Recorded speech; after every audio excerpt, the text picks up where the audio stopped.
So our first panel is Changing Our Idea of Time, which will be moderated by Sepake Angiama. Sepake's practice stems from radical pedagogies, Black feminist thought, rethinking human, non-human relations rooted in how we might reimagine and inhabit the world otherwise. She is the artistic director of the Institute of International Visual Arts, iniva, dedicated to developing commissions, artistic research, radio education practices, collective study, publishing, and community-led commissioning that reflects on the social and political impact on globalization. I will hand over Sepake, who will introduce the panelists, Helen Cammock, Suzanne Lacy, and Owen Griffiths. Good morning. So for anyone who knows me, they know that I always start conversations by making us remind ourselves that we've all got a body. Because you're going to be sitting on your bums quite a bit today, but I might try and see if I can get you to move just a little bit. We're just going to start off with a really simple one, which I learned recently. Oh, I tell you what, I'm getting old as well. I don't know how you're feeling. I got up quite early this morning. It's not my... Anyway, here we go. So first of all, just to say good morning, my name is Sepake Angiama, and I'm the artistic director of iniva. And I would like us to just take a moment, because I don't know if you're on that train coming up from London this morning, or you might have been coming from various other places. Maybe you had a nice, short, brisk walk this morning. But it takes a bit of time to land, doesn't it? So I just thought we should just have a moment just to land. And I always just start with breathing. It's just like a really basic thing. And I'm hoping this is available to everyone here. So we're just going to take 6 deep breaths together.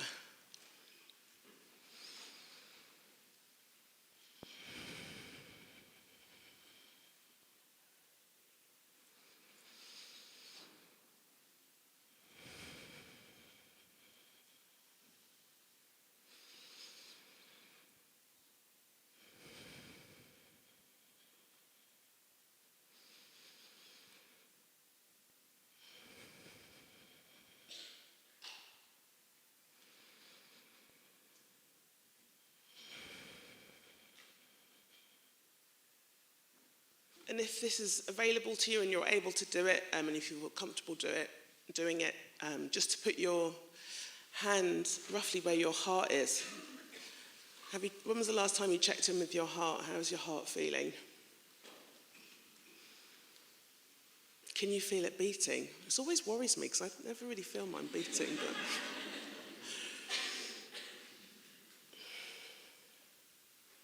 oh yeah, there it is, yeah. I'm alive.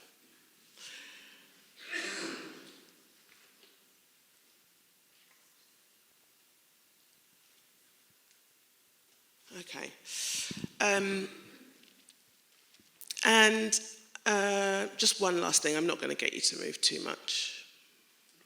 But I don't know if you've actually said hello to the people next to you. So I just thought maybe you should just say hello. So I'm going to say good morning, everyone, but, have a chat with the person next to you. Say hello. Hi. Hi. I haven't had the chance to actually say hello to you, so lovely to meet you in person. Nice to meet you, Jill. Yeah. How are you? Yeah, good. Good. Did you arrive this morning? Yeah. Okay, yeah. Where did you come from? Swansea, but I left yesterday. I came last night. Okay. Yeah, too far. So Swansea to here, how long was that? 3.5 hours. That's not too Yeah, bad. it's not too Yeah, but good to have a night's rest. Yeah. Yeah. It's good, isn't it?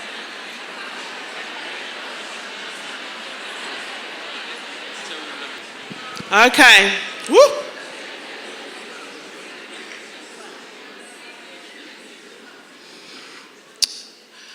I realise I've made the mistake of speaking. You're speaking to educators or artists, and you say just say hello to the person. It's just like a full-on. We love talking, so it's great.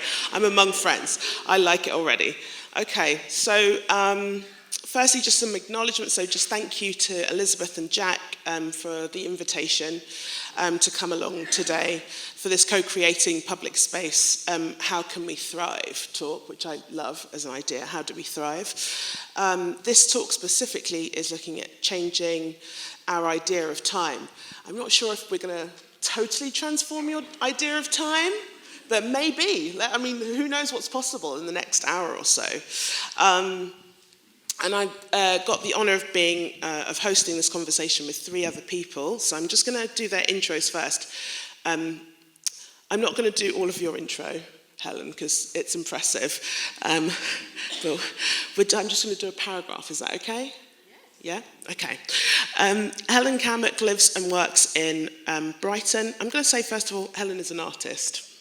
Helen Cammock lives and works in Brighton and London. Her practice spans film, photography, print, text, song, and performance, and examines mainstream historical and contemporary narratives about blackness, womanhood, oppression and resistance, wealth and power, poverty and vulnerability. Her works often cut across time and geography, layering multiple voices, investigating the cyclical nature of histories in her visual and oral assemblages. Can we give Helen, let's welcome Helen.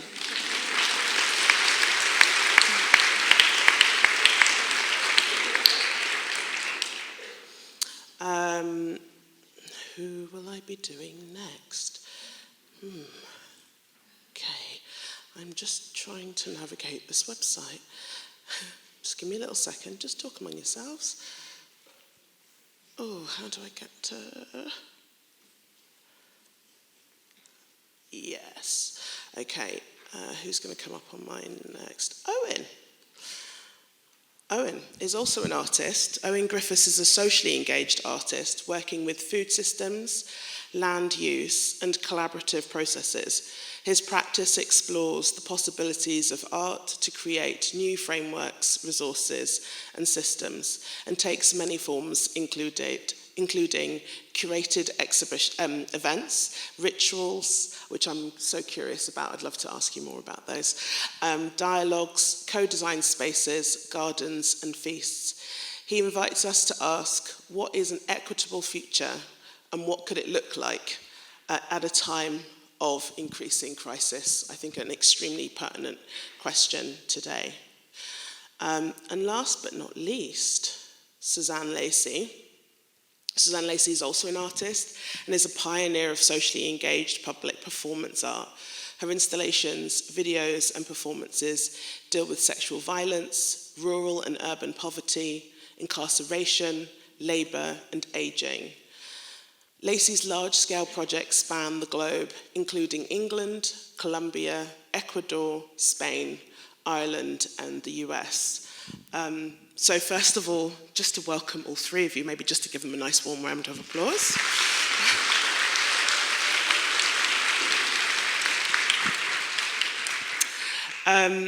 So I just wanted to kind of begin this conversation by doing 2 things. One was I wanted to, for the people who weren't able to kind of listen into our conversation, our pre-conversation, I just wanted to kind of give some tidbits that I got from that conversation. And then I also wanted to look at this etymology of the word social, which I'd actually never, for whatever reason, I don't know why, I'd never looked into it before. I don't know if any of you already know what the etymology of it is, but if not, I think you'll enjoy it. I mean, I think the other thing that I found quite interesting when invited to chair this panel was I don't think I'd ever thought about economies in relation to socially engaged practice, in relation to the value of time. And actually when we had our pre-conversation, all 3 of you were like, yeah, I've definitely got something to say about time, and in very different ways. So I'm just also, looking forward to being able to share some of that. And I think for me, and I think this will kind of connect very much into the etymology of the social, because actually the social is about being in relation, right? It's about friendship, it's about gathering. It actually relates initially to the word of domesticity and the home, which I find quite interesting because when I think about the interior life that we live and those intimate spaces, it's often about time, whether that's about the creation or making of relation, of experience, of sharing stories, cooking, being bored. But I feel like there is, in the quality of each of your practices, time is actually so necessary. And without time, without the formation of relation, without those kind of intimacies, the practices won't have the qualities that surface.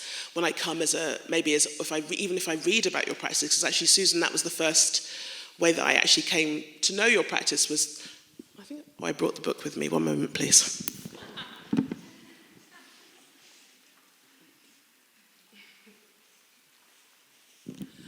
People call me a walking library, because I think everyone thinks you can get everything on the internet, but I believe in books. Yeah, smells so good. But this book, which I think, oh gosh, I'm going to have to admit something now. You know what? I think I might have stolen it from a library. No, I didn't. I know, it's okay. It's all coming out now. But it's called, But Is It Art? The Spirit of Art and Activism. No, it's quite an old book, but I've returned to it every time I want to kind of conceive or think about a project that might reach beyond the boundaries of the gallery space. So when I want to think about the ways in which, or the genealogy of practice that has reached beyond the boundaries of the gallery or the confines of what we might consider the public art space, I always think, well, there's so many artists that have gone before who've broken boundaries. I'm smiling because my dear friend Moira, who's the timekeeper, she's loving her job today. She's given me the 1 minute sign. So, okay, all right, so let's just talk about the etymology. I just want to give the actual, as opposed to my kind of abbreviated. So from the early 15th century, it says devoted to or relating to home life, living with others, and directly from Latin, socialis, of companionship, of allies, united, living with others, of marriage. And I just thought that was really beautiful, actually. I just thought that was, because actually with the kinds of practices that we're going to be considering today, I think the importance of recognizing the relationships beyond the practice is also really significant. And I remember from working on a project that I've sort of been running for a little while under the mango tree, I invited this artist, Jorge Gonzalez, and he said to me, it's really important to recognize that the people that you put me in contact with, it's not just for this project, that you're engaging me with a community that I want to keep a relation with.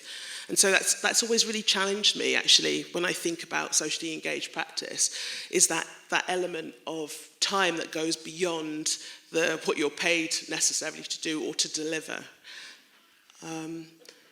Okay, so just really briefly, I think, just on a couple of things that were said. So something that Helen said really stuck with me, and it was the relationship between what the time that artists need intrinsic relationship to making work with or alongside others. So this notion of not also that a practice is being formed that isn't something that is this kind of isolated idea of the artist in a kind of ivory tower, but this notion of alongside and with, I just think are really kind of beautiful sort of notions to kick off with.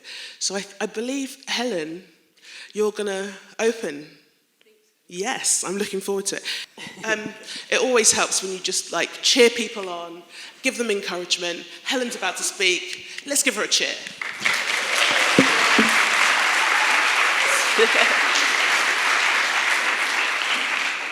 I already feel I have failed because I can't get the first slide up, so I'm clicking the right. Oh, wonderful. Okay, so yeah, I'm Helen. I'm relatively tall, I think. Black woman of mixed heritage, brown skin, shaven head. I'm wearing my favourite, very old now, fleecy jumper, and I'm glad because I'm quite cold. Yeah, and I'm gonna talk relatively with relative economy, I think, and then hopefully we can watch a section of film which is from a project that I decided to write something in response to around the idea of time. I sat down thinking, I need to write something really interesting in 10 minutes, and actually it came out as a much shorter piece, so you might be relieved. It's called Connecting with Rhizometric Spheres in the Nature of Time. What does time contribute to the energy of a project, the fluidity and elasticity of time? We might say flux. What does this mean in its depth? What dimensions take shape on a project in relation to the matrix lines of time? If I can say to you that I am damaged, and then by the conversation, realization, informed formalization of an idea or a line or a garden that we grow, I am changed. Then tomorrow I will consider different dimensions, the length and stretch of times, travel to a land in a room with someone else, with someone else's. I might touch a different reincarnation of self, and that self might begin to understand the pain of a loss that chafes and connects with one I know. This might be called empathy. It might be carried across tides and through melodies, and therefore when I speak to my mother who has died, I think different words. When I listen to a child, the syllables I hear may change. When I ask you to sing, you sing the sound of a gunshot, the love of water. You taste the salt of oppression. I feel the heat sting of rain. You speak the scratch of a plant's thorn and then the stroke of the dawn. When you move, you are crawling. When you dance, you glide. And when we see one another, jump to the side. Reach out a foot so that toes can collide. If we believe in possibility, we can collapse and we can ride through and across time, destabilizing restraints that constrict blood to the mind. In my work, I try to somehow find this fluidity, this elasticity, this float and this stretch in the form as well as in the process. Because I believe that time is something that needs to be considered in all its forms when a conversation, project, collaborative journey is being undertaken. The build of time, ambition of time, its depth, its planned complexity, the risks that to be taken, the space for reflection, the care that is offered, the care that's received.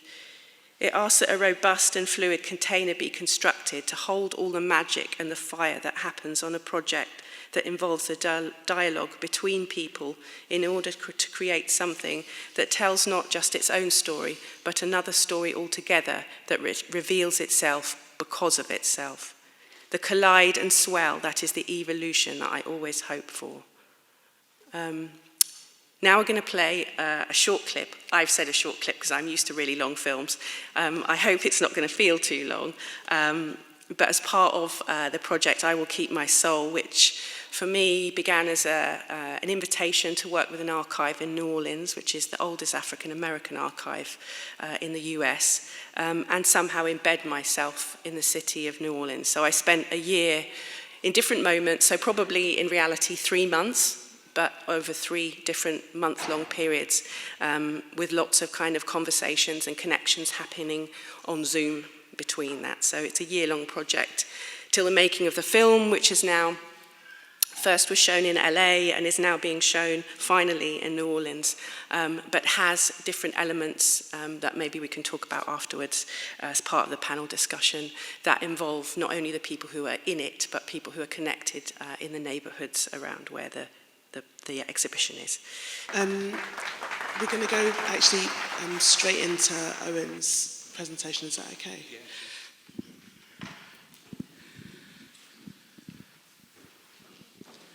Hello. Just want to say hi, and I'm a 40-year-old white cis man wearing a blue suit brown hair, glasses, and I'm an artist. And it's a real honour to be on the panel today with Suzanne, Helen, and Sepake, so it's really great to be here, thank you. Oh, there it is, okay. My slideshow is working, that's good. This is 10 minutes, right, Sepake? Yeah. Okay. Okay, 5 minutes? No. Oh, okay. Okay. Well, okay, right, okay. So I'll speed up. Okay, thanks very much. So these notes, I'm going to read a little bit from this just to sort of explain this context. So this is Swansea, where I live and work, and I wrote some notes to maybe contextualize what it is to work at the moment in this global scenario of really difficult time, but also what it is to work in deep conversation with your square mile. So I'm going to read a bit and then I'll change the slides. So the kind of title for these notes is 15 Years of Working to Find Centres of Locality. What is it to work in close proximity to your next project? What if it wasn't commissioned but co-developed as a result of the last one? Each work signposting to the next. What if the project didn't end? What if we engineered long-term structures into its potential futures? Developing multiple centres of relational localities. I want to talk about digging where you stand, long-term relationships, and the hyperlocal, or working in your square mile. In Welsh culture, the square mile has a great significance, a milltir sgwâr. In the next, and in the next, and in the next. To work like this could be one method of engaging in radical, small, but accumulative change. The other side of this is that it could also be a way of normalizing something or diluting something. So it's tricky. Digging where you stand is a process of working with the soil, the ground of a place and with its people, with its history and with its future. Often this is meant thinking about the industrial past of South Wales, the previous waves and disturbances and relationship between slag, black clay, or poisoned land, and the global narratives of capitalism, empire-making, and labour and profit that come from and through it. How can we work to remediate these landscapes, not only from their extractive and violent past, but also as sites of further speculative economic use? How do we explore and demand that they are not just dressed with the minimum amount of topsoil and flipped again into corporate and extractive futures? Acknowledging the true narratives of a post-industrial landscape. How can these spaces be commoned, become places to grow food, to feed people, to meet our climate rather than economic agendas? Can they model the gentle work of the future and play host to the practices of everyday life? These projects form an archipelago, spaces where life is happening, slow processes that are being reclaimed. There's nothing extraordinary to see here. But through the acts of convening and collaborating, there emerges radical possibilities which we shouldn't underestimate. Most of the work on the map here is in the square mile of my studio and house. The idea of developing an archipelago of resistance of urban spaces which prove and support other socio-economic ways of working interests me. Edward Glisson proposes the archipelago as a place to propagate and resolve the contradictions of the world. One way of looking back at these projects is a series of co-imagined, co-produced islands, sometimes close together, but as a growing system or series of localized relationships.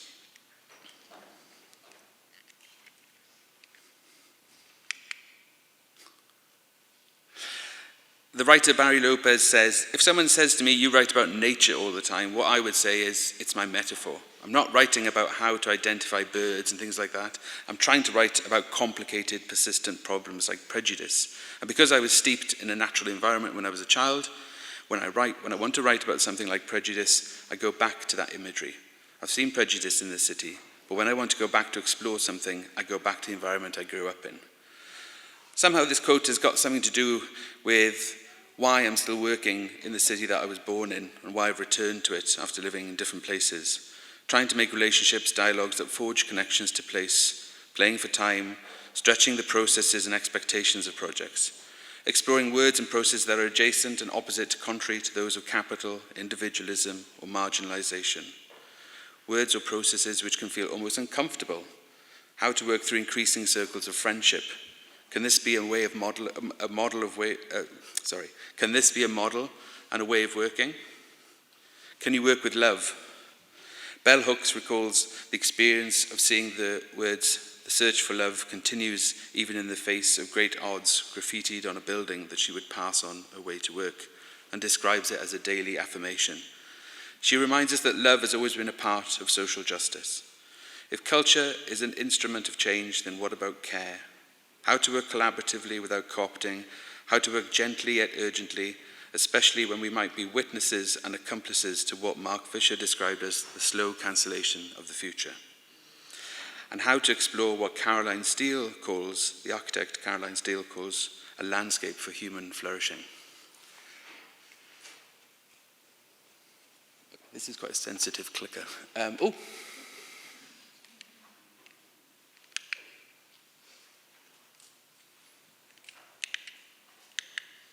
Okay, sorry, this is hypersensitive. So I'm just going to talk after those notes about a few examples of projects, 2 minutes, right? As I said, they're kind of places where everyday things happen. So gardens like this one, which is a garden just down the road, which we started in 2011 with the local community. 150 people are gardening there. It's still there today.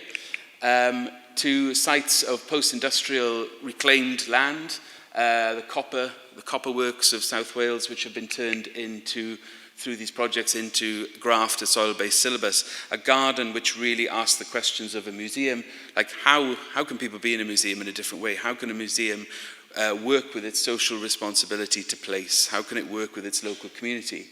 So everything here has been designed by the participants, but all the food that we grow goes into the square mile of the museum. So all the organizations which we cook with and feed and connect with are all happening from this place.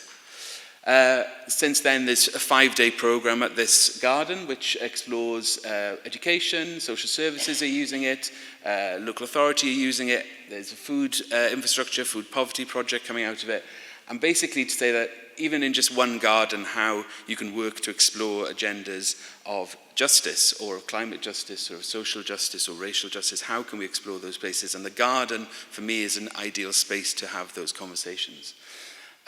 These projects are all kind of connected and they're all within this square mile, so we could literally walk from one to the other very, very quickly. And this one is a project called Street Matters, and this emerged from this long-term work in this local community. And the idea was to continue the dialogue. So what is it to kind of, the participants that you're working with are joining you as collaborators and working towards the next thing and say, well, what we want to see next or what we want to develop next is this, and being led by that rather than any commissioning body, because there are none in Wales. Which is good and bad. So we developed a project which is about the urban planning of the area that we've been working in for 10 years, called Street Matters. And the idea was to create a public place plan with people, but a really different one around social justice, climate justice, and racial justice. How could we explore ways of working which kind of explores these agendas. So in this one street, in the primary school we've been working with, there are 38 languages in the local primary school. The mosque is on the street, there are churches, there are over 45 independent businesses, and it's outside the business improvement district of the city centre. And it's seen as the diversity part of the street where you go for great food, where you go for halal, meat, halal shopping, where you go for faith and culture. This is part of the city which the city council completely ignore because they don't really know what to do with it. Thank God, because they haven't messed it up yet. So being outside the business district, or whatever you want to call it, outside the regen scheme, means that it's been allowed to develop really organically and really based on the human scale, on relationships and place and culture. Language is a really, really important part of the street. So we've been mapping and talking to people up and down the street for the last 3 years, thinking that we would create a place plan, not realizing that actually what we want to do is to work on this project for the next 10 years probably, and actually this is going to take a really, really long time to develop. Okay. So, thanks. I will wrap up, but this is a really weird clicker. Beware of the clicker. So, what this looks like is developing an archive, so talking to local people about the archive, the local archive, which doesn't reflect the diversity of the area. It's just full of white narratives of the post-industrial landscape and how great those days were in South Wales. Doesn't talk about the global complexities of that, doesn't talk about migration, doesn't talk about any of those things. So we've been developing an archive as part of the project. I'll run through it really quickly. We've been developing an urban planning project where our core partners are organisations that work on the street, and we've been managing to, the funding that we've got brings those people out of their jobs and into the collaborative spaces. So we meet for working lunches, and this is what I think of when you think of, like, what does a team of urban designers look like? Well, this is like my idea of a really great team of urban designers, people who live and work on that street, who are processing asylum applications, who are translating languages, who are cooking for people, talking to people, delivering key services on that street and part of that political and social environment. So this working group will become this kind of much longer term project. And actually more and more people have joined this. We've had residencies, we've had cooking workshops, we've had cookery books being printed. There's loads of stuff happening as part of the project, but essentially what it's going to develop into is a really long-term 10-year project, probably, when we're talking about the idea of a place plan and how to kind of bring all these ideas together and how to kind of really talk about a way of working which is not what the local authority want to do, which is doing things to people, but exploring how can we re-engineer that, how can we play for time to re-engineer the power structures that traditional regen schemes have, and how can we do that working with the people who live and work on the street. I could talk for much longer, and I have about 1 million more slides, but I think that's it, so I'll finish there and move on. But yeah, thank you.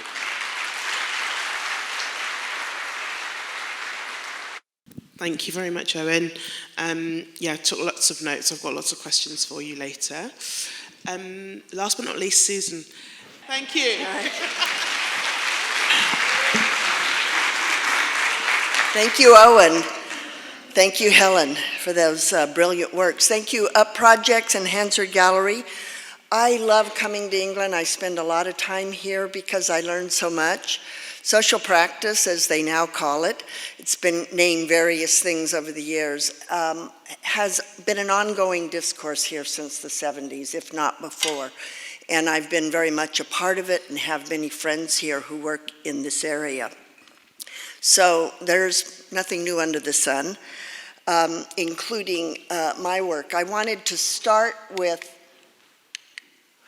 just 3 quick statements about the topics of this really innovative conference. The first is time. When I was working on the Crystal Quilt in Minneapolis, I had moved there for a year as a teaching gig, and in the middle of this project, it was the middle, I thought it was going to be the end, I said to my advisory board, you know, I've got a job now, I can finish the project in May, it won't be the best project in the world, it won't be very large, or I can stay for another year. Cavalierly, we went around the room and everybody there voted for me to stay another year. I didn't have a job, I didn't have a way to make a living, but I stayed, and I think that's one really good example of how time operates in these projects. Projects have their own time. Secondly, about care. This is a 10-year series of projects in Oakland, California, around public school youth and the various institutions, education, police, healthcare that were supposed to be serving them. Care in this case, and in most of the projects that I work in, care is an ethical responsibility. In the case of working with youth, I think you are obligated to support them with educational and leadership opportunities. Over 1,000 educational youth were served in various educational projects as the work developed over the 10 years. And finally, this is a project I'm working on now in Manchester about economics. And economics is, well, let me just say this. I've always supported myself as a teacher. I'm privileged to be in a teaching position. On the other hand, I have 2 full-time jobs. And particularly given the length and timing of my work, it takes some significant amount of time that I'm always juggling. So I come here on Thanksgiving because they celebrate Thanksgiving in America, but not in England. So when I'm working, I would say that the market does not support the kind of work that we're talking about today. So we have to find various other ways to support ourselves. So I think that that's something that makes sense for us to talk about, and I really appreciate this conference. This is one project I'm going to talk about briefly called The Circle in the Square. It's about a 3-year project, and I'm going to go over it in about 5 minutes. So Northwest England, as many of you know here, is a deindustrialized area above Manchester. The Lancashire area is where I was invited by In Situ to do a project. Arriving there, and I'm always invited someplace, and I co-create the images there. We can talk about later the complexities of co-creation and collaboration and so on, and what my position is about that. But I was very interested in this area. The immigration, as you know, from Pakistan in the 50s and 60s brought a very skilled workforce to work in the mills. In the 80s and 90s, the mills left. And growing poverty was one of the features of that area, and including an increasingly divided culture between the original Pakistani immigrants and the white British people who were there before. They no longer had a commons in the workspace. So you would meet and you didn't, Pakistani Muslims did not go to pubs.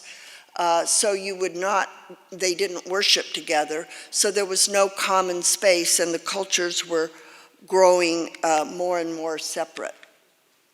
I began to work with In Situ and Paul Hartley and his colleagues in the Briarfield Mill, which was becoming redeveloped into a bedroom community for Manchester middle class and upper middle class people. Interestingly, it was separated from the main part of the 45% Pakistani town by a railroad. And there was, the mills were increasingly desolate, desperate places. The cultures separated. This was around the time of the Manchester bombing and the Ariana Grande, I guess it was called.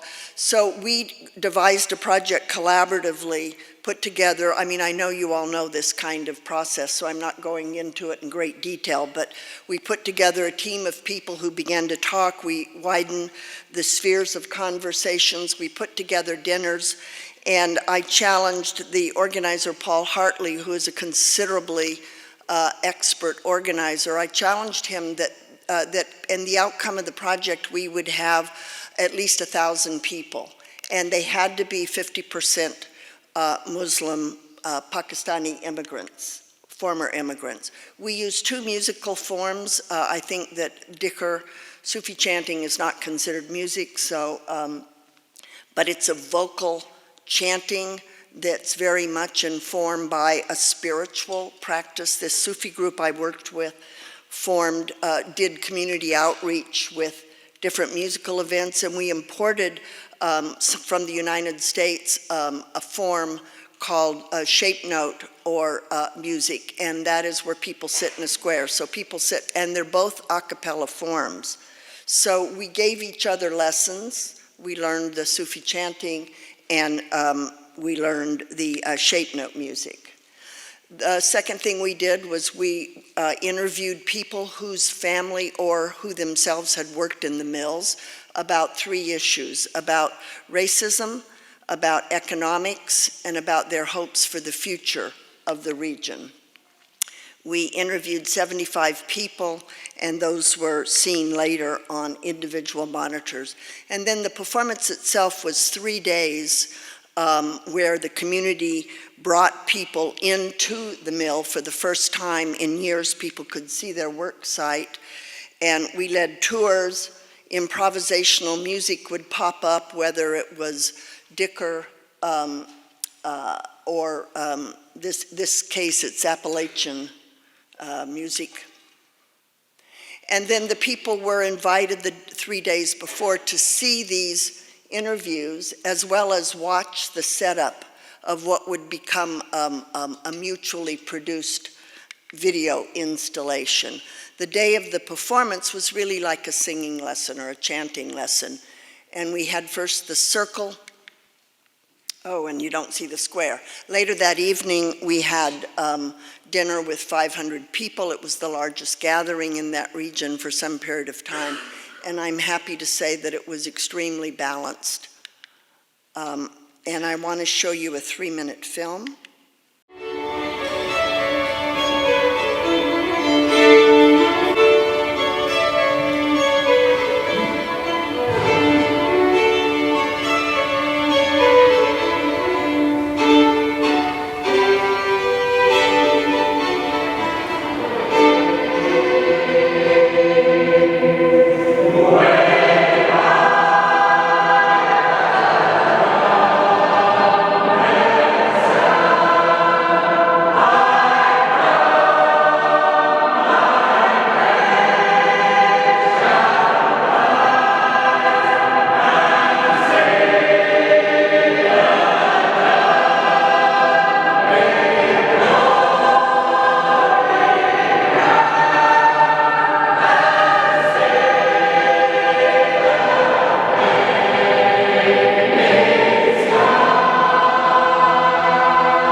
Thank you.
Has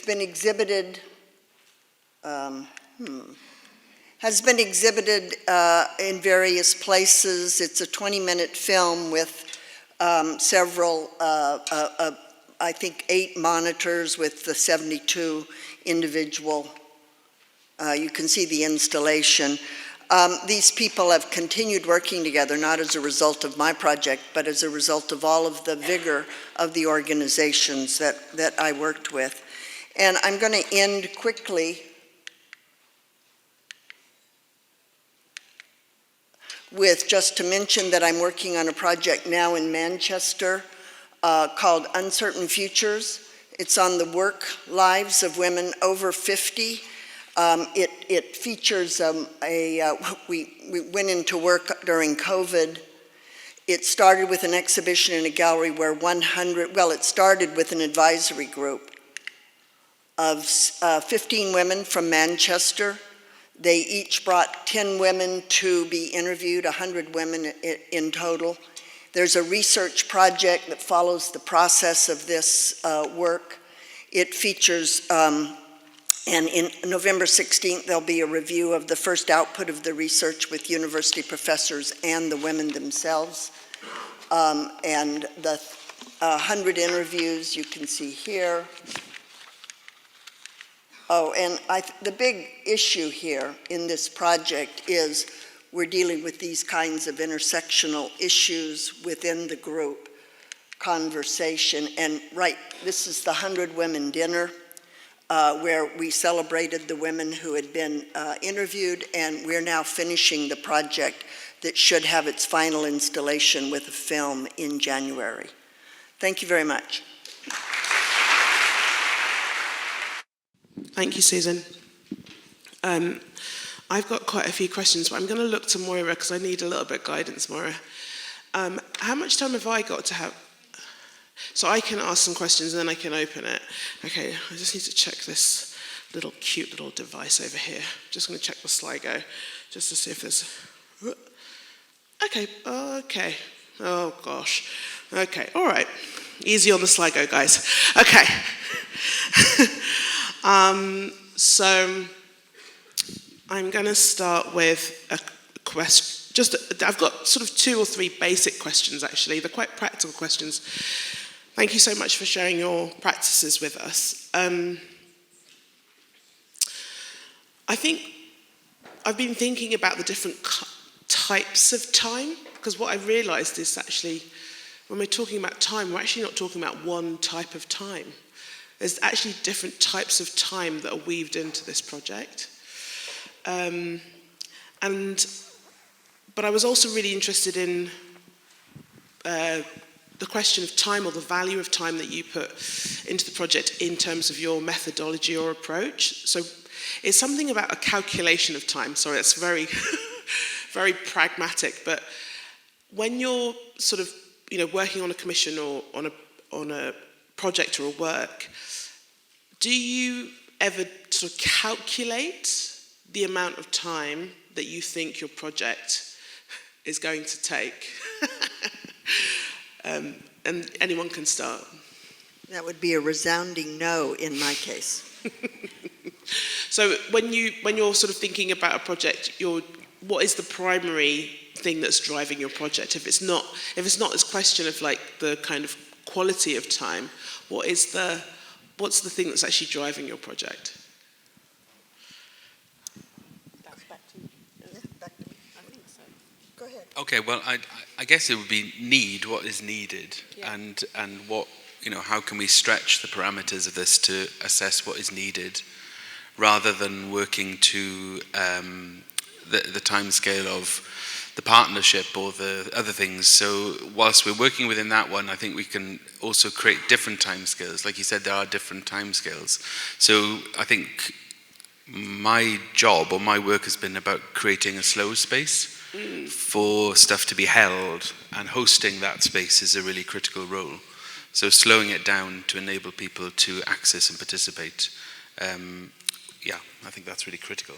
I think that's a really key point, because I feel like this notion of slowing down time is something that happens also in your work, Helen. When I was looking at the film, I felt as if I was witnessing a slowing of time. And I wanted to ask you about the kind of, so if it's time is not the thing that you calculate, what is the kind of quality that what is the primary quality that you're trying to bring to your work?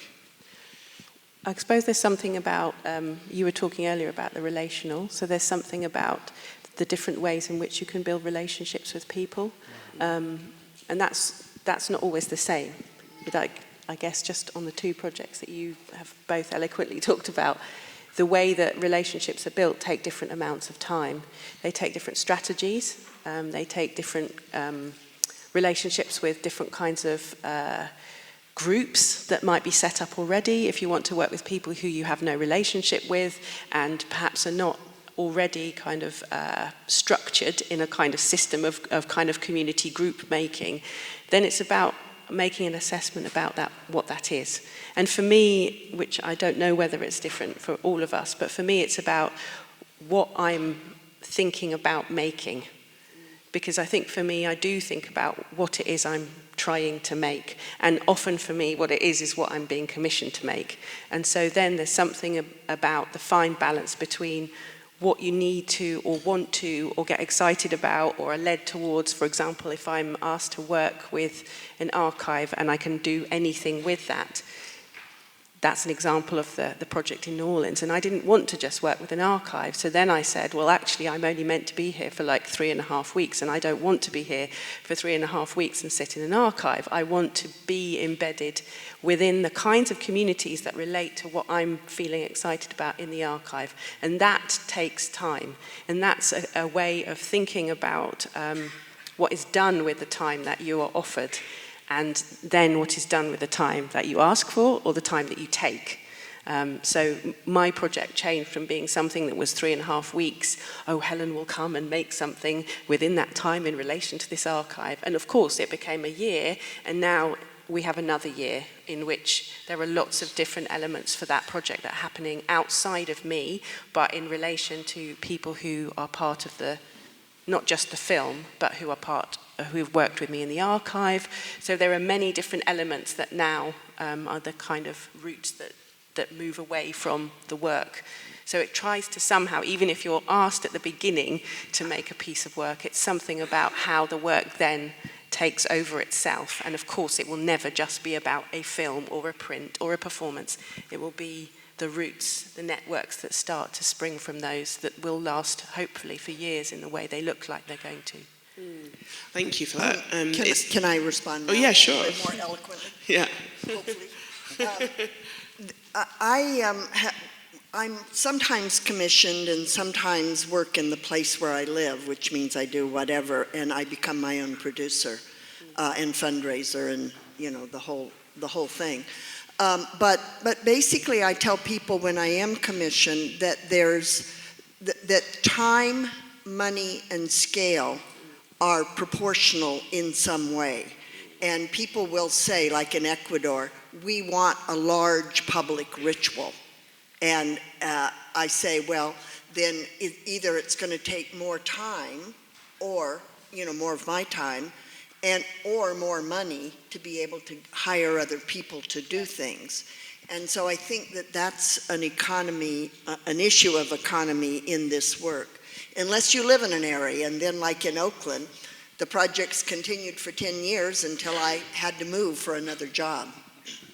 So there's this kind of notion of time unfolding, actually, and that in some ways the invitation is something that you're almost, it sounds as if you're all negotiating and almost pushing back on in order to get the time that you require to make the first step in your project. I just wanted to come back to this idea of like slow time and why that's important for the kind of work that you do, Owen. I think also because of the fact that I live and work in the area, you know, like when I'm doing my shopping, I'm also sometimes doing the work. It's sort of the boundaries are all really blurred. So I think the idea of slowing things down is about saying, what are the things that we know and that we don't have time to tell each other? What are the skills that we have? Who's growing what in the allotment? Who's sharing the seeds? So this idea of slowing down time is kind of, in a way, a kind of anti-capitalist way of thinking about it, maybe a way of thinking where, you know, how can we be together in ways which are not economically measured, and how can we make spaces where that stuff can happen, and what role can culture or these projects play in making those spaces, even if it's quite gentle and quite informative. What kind of opportunity is there in that space? Which is why a lot of these projects look like everyday things, because that's, we don't have time to do everyday things anymore. And I'm also aware that we work with really very vulnerable communities in my square mile as well, and their time is often prescribed by the Home Office or by the workshops they have to go to in order to get a food voucher, whatever it is. So how can we make space where the expectation is just a bit freer, and actually we can look at each other and do what you did at the start of this, which is land and be together. And I think that's just a really important part of this work. In order to do that longer term, really radical work, we need to see one another and be together. So for my second practical question, because it sounds as though basically you're artists all the time, right? You can't be like, I've clocked on 9, finish at 5, and now I'm, I don't know, whoever you want to be when you're not an artist. So in terms of then how you're remunerated I know you've not even thought of that. You're like, you could be something else, but no, okay. But in terms of how you're remunerated for that, in terms of the time that you're then recognizing as the work, and I'm putting it like in these quotation marks because it sounds as if there isn't a time really when you're not working. If you're going to have a conversation while deciding what to have for dinner tonight on aisle number 3 of the supermarket, right? So, so the question is then how can you demand, or do you demand or request a remuneration for the work that you do? And yeah, someone's already laughing. Susan's like, oh dear. Or how do you build a model that you can recognise how you should be remunerated as artists in this kind of work? Tricky one. Who wants to go first? I would like to say one thing is that the reason I have a job as another job outside of the art is, one, I don't have a participation in the art market, but 2, ethically it's very hard for me to try to make a living on my work when my work is with people who don't have a lot of money. And so the economy within the project is something that is fairly thoughtful and basically socialist, semi-socialist. It's partly about the fact that filmmakers will not work for you unless, unless they're paid a certain amount. But I think it's very hard to work with, like, women in Manchester. I mean, my time is less than a penny a minute, I'm sure. But it doesn't matter because we're collectively driven toward either a set of values and or an image. And for me, those are the drivers. Mm-hmm. It's really what that image will look like and what that relationality, how we create a set of values collectively. Mm-hmm. But that model of practice would be that your income is supplemented from your 2 other jobs, right? Yeah. Okay. Helen? Well, we were talking about this in our brief conversation before panel, that I was also teaching and then found myself in a situation where I was thinking of projects, making projects, getting commissions, being invited to do different things, and then I didn't feel like I was teaching well enough, and that I couldn't. I was teaching at the Royal College, so you have your group of 10 tutees, still it's very old school, and I felt like I was letting them down if I missed times because I was abroad or I was doing different things. And so I then made the decision to step away from doing as much teaching. I still do some, but not as much as I was. And so now I'm in a situation where I have to have lots of projects on the go, and I'm exhausted. Yeah.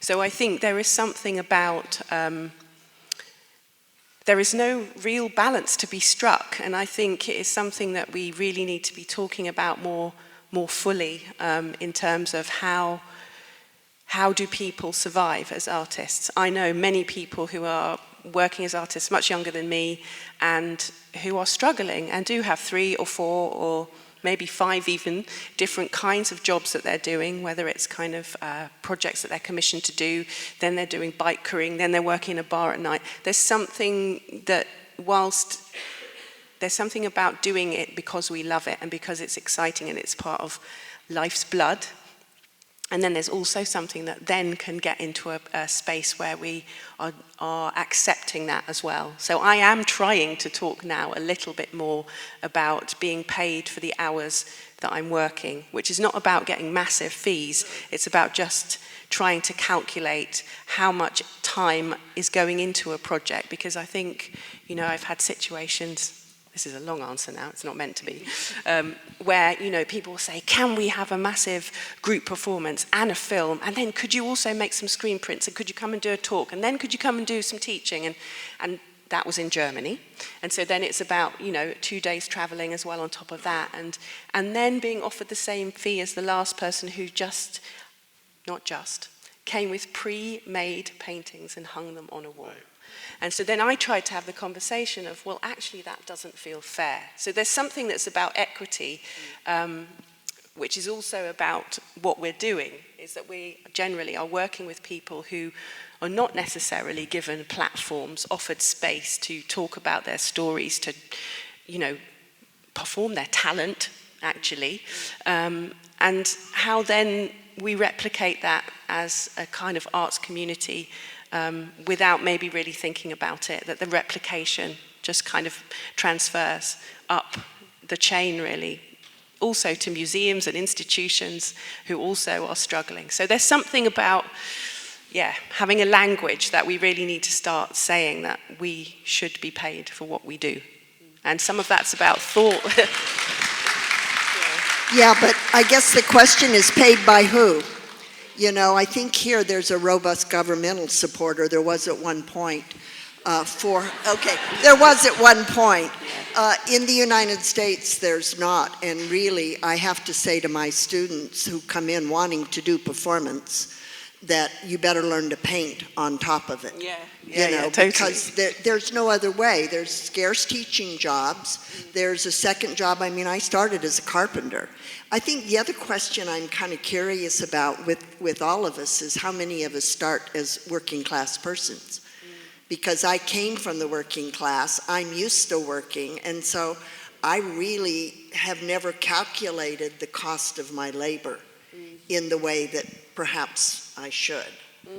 And I think for me, once years ago in Chicago, somebody that was trying to do one of these paid for work for artists kinds of movements said, you should not take that project unless you're paid. And I looked at her and I said, do you realize I would not have an art career now if I waited to be paid?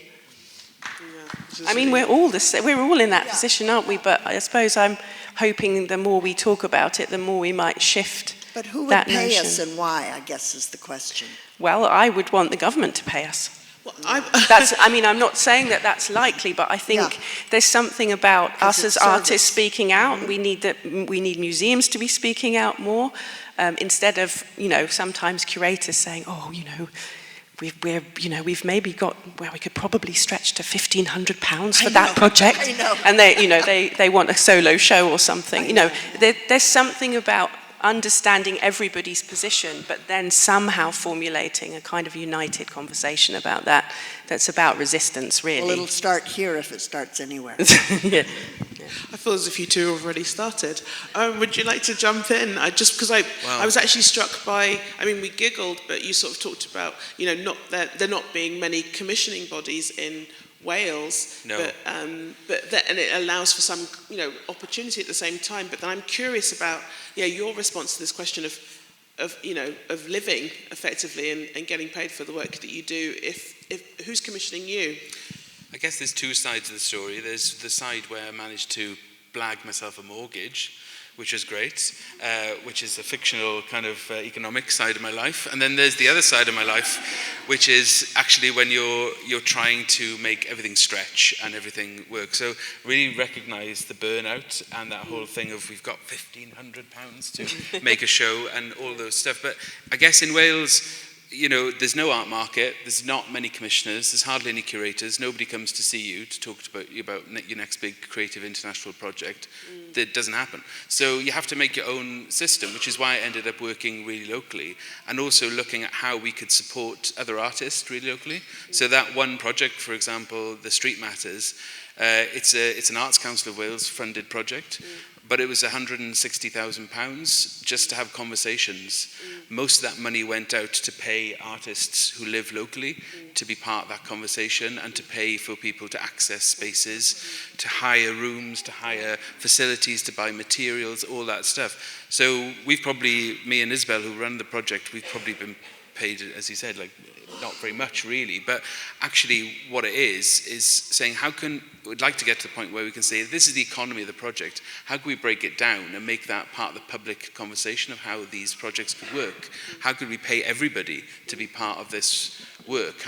And we've managed to do it in some cases where we've paid participants to be part of projects, and of course paying travel and different things, but it's a constant writing of one line for the funder, and then the other reality of how you do it. I think you're bringing up a really important point, because I'm not saying my projects don't cost a lot of money.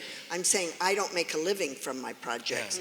Yeah. And part of, when I was in Oakland, I presented to the mayor a breakdown of the amount of money I'd brought in. At that point it was $75,000 from outside funders, and where it went to teenagers, to local businesses and stuff. And it was part of the creative economy of Oakland. So we've got I'm just going to ask maybe one brief question before we go out for questions. Is that right? Okay, all right, that means no. So I think that's, I'm going to have to ask you in my own time. What I wanted to see if there's apparently 2 microphones that are roaming. I love this idea of roaming microphones. One. No, oh, look at this. These look extremely ready to take your questions. So if there are some questions in the audience, I'm going to gather them while I'm like multitasking here, while just checking the questions on here. Okay, so can I just, raise of hands if you've got a question? Okay, no questions, great, that's all for me.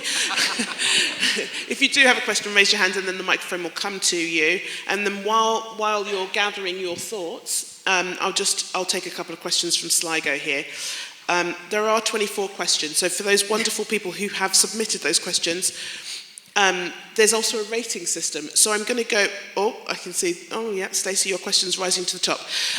But there is a question from an anonymous person who says, how can you compensate people who are working together with artists? So the question is, how can you compensate the people also working together with artists? I think... Yeah, I guess we pay them. Yeah, that's very good. Well done. That's a short answer. Yeah. So Stacey has questions risen to the top now. And it says, how can we encourage our partners and communities to reflect on the difference between consultation, collaboration, and co-creation? Excellent question, Stacey. 10 out of 10.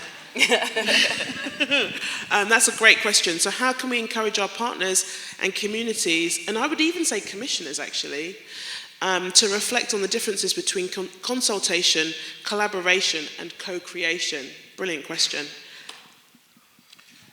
Often I think the community, or my role has been a lot of the time to realise that the community already has the answer.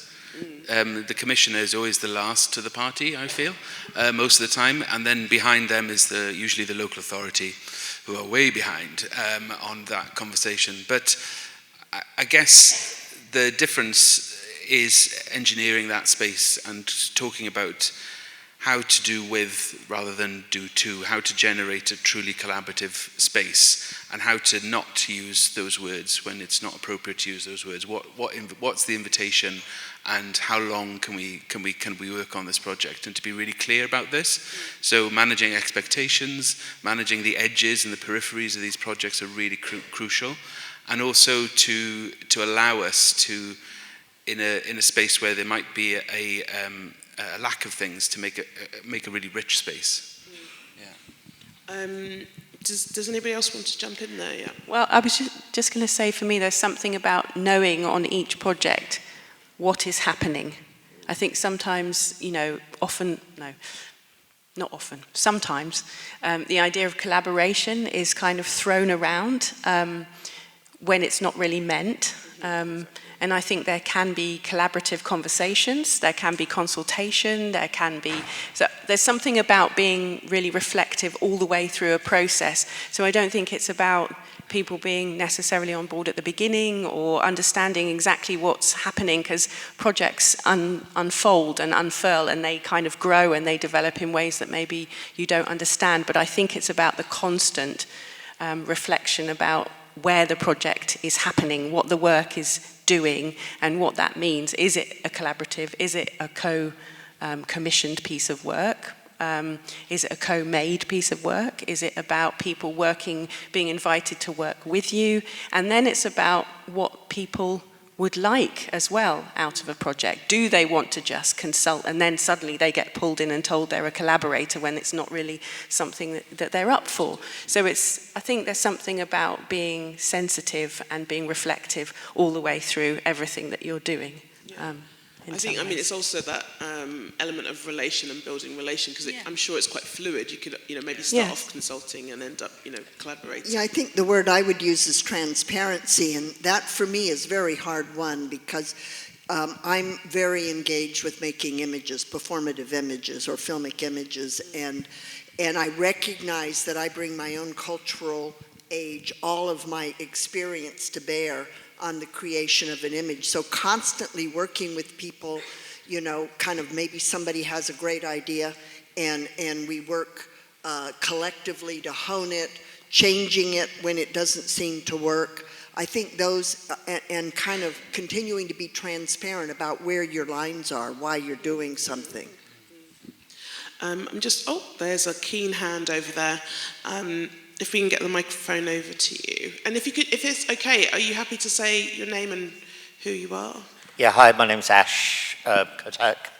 I think part of the problem, I work in lots of different fields. When we're talking about collaboration, I can just give you this, the idea of, there's a play called Beshti at the Birmingham Rep, where they brought in the community to advise on a play. Then the playwright wrote the play, and then the community got the play closed down because they said, we own this play. If you look at the AIDS Memorial in New York, when they had a wonderful design, the community come in, they say, we don't like the design. They whittle down the design to an okay design, and then the community say no, and so then they end up with a bus stop in New York, which in fact would have been better as a bus stop. But so sometimes we have to be very careful. I think transparency is really, really important, as you were saying, because actually quite often, the boundaries can be very blurred when you're not necessarily working with people who work in the arts, and so then ownership becomes something else. And I made a film for Channel 4, which I directed, and immediately, because it was about a rape case, and I was working with the rapist and the wife of the person who went to jail for rape, and then the community, which is my own community, disagreed with the film simply because we were talking about the community, and they forced Channel 4 to give an apology. So I don't think it's as simple as we're talking about as it used to be. So we have to be very, very careful of how we invite people in and make it quite clear that if you're a curator, that this project, or a producer, or a playwright, because I'm all of them, we're very careful of the ownership of whose voice this is going to be at the end. Thank you. I think that was a point. We've got 1 more minute for a last question. There's one question over there. There's 3 over there. Was there a question down here? I can't. Yeah. Sorry. You should go first. Your hand was up longer. What's your question? Are you talking through telepathy? What's going on? I was just saying her hand was up longer, so I felt inclined to let her go first and take that last question. But I'm Zoe. I'm an over 40-year-old white woman with long brown hair, wearing a white jacket, a stripy top and some jeans today. I find that in this work, there's a lot of emotional labour that we carry in and around within the project, and I just wondered from panellists just how you may deal with that in your own ways, tips and tricks for that, I guess, and whether you've experienced different times of length of carrying that weight, maybe. Thank you. That's great. Do you want to shout your question at me and then I can... All right, hi. Just a question, kind of about, sort of like emotional labour, but coming into it from a voluntary standpoint, someone who got into sort of social arts through volunteering, and in my community was seen as a volunteer trying to get paid. It's kind of a problem. But and being a mother, family, like how do you deal with breaks? Kind of connected, yeah.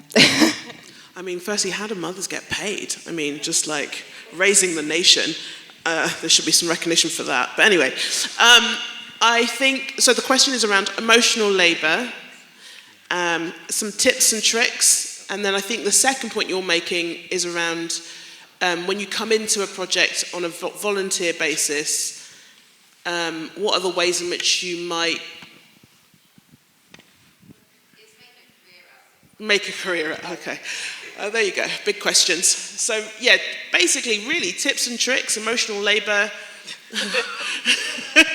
Your last comment, I'm afraid. As a teacher, and particularly a teacher of women or particular groups of people, I think for me, listening deeply and paying attention to what people say to you is the best thing you can do. If in the case of Oakland projects, it also required showing up at court dates for kids and, taking kids to the doctors and stuff, and that's another part of emotional labor. You just do it, listen. I mean, I'm going to agree with you, and I guess what I'm going to say, which sounds a little bit strange compared to what I said earlier, but sometimes the emotional labor is the bit that gives you the energy, for me anyway,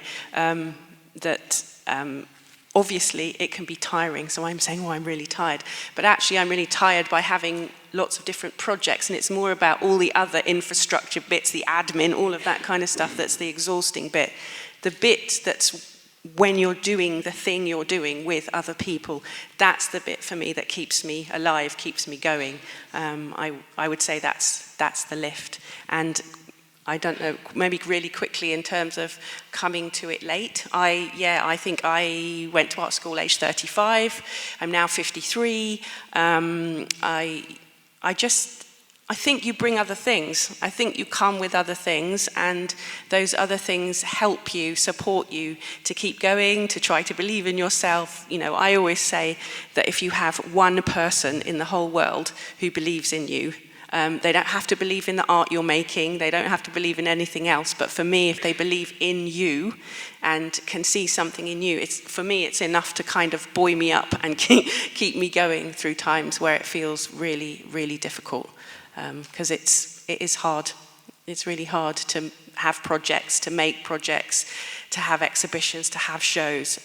But I think part of what we're talking about is what happens when people come together. So for me, that was the beginning, was just trying to have projects or make projects or have exhibitions with people that I knew, that I trusted, that I cared about. And that was a way of also then being seen for me on occasions that were accidents. And there's a huge amount of luck. And I guess it's being brave enough to go with opportunities that come your way. Because there aren't that many always, are there? But that's probably not very helpful. But. Just really quickly then, everything you've said is completely, I agree. But also realising that I'm a person with immense privilege. So whilst I work in these environments, I get to leave at the end, or if I'm working in a prison or a space like that, or wherever it is, asylum refugee groups, I get to go home, and that's an immense privilege, which it's very easy to forget. But exactly as you said, the bit that gives you a lot of energy is that amazing contact and that amazing ideas and the space where that's really flying. The bit that's exhausting is Excel or whatever that is, and those things, which is why I always work with amazing producers to help me do the work, because I couldn't do it. We've had up to 20 projects on the go at one time with the project that I run, and we can only do that through a team of people, and those people are just local people who've been part of the projects in the past. So how do you spread the labour and do that work? But also just a quick thing about the voluntary sector or the third sector or charities and groups that I've worked with. Often the most radical forms of socially engaged practice is coming out of those places, not from the art world or not from a lot of places, but actually through social care projects, youth projects. I've been in youth projects that have been absolutely mind-blowing, much more radical than anything you would see in an art gallery. So how can we learn from those infrastructures and not just cherry-pick things, but actually really do the deep listening to those experts as well? Fantastic. What a great way to end this incredible conversation. Thank you so much, Susan. Thank you, Helen. Thank you, Owen. I could keep speaking to you. I feel as if there's so much I could, that we could continue talking about. But sadly, Moira, it's time for us to end, isn't it? You're happy with me, aren't you? I've done pretty well in the time. Yeah, thank you very much.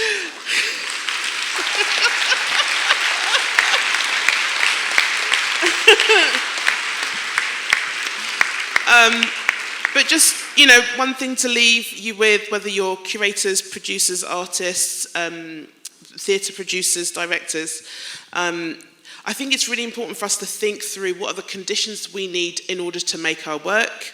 I don't think we should be scared to demand the pay that we need or the care that needs to be provided for. So people who are carers also. Because that's the only way in which I think our sector will change. I feel as if today we've really talked about bringing our lived experience to our practices and creating that sense of belonging. But also I think this is really, I feel, coming out of a lack of having the kind of social fabric in our communities and wanting to kind of find ways in which we can weave and craft those spaces. So I just want to thank you all again and thank you all for participating, questions. You're wonderful. Have a wonderful day.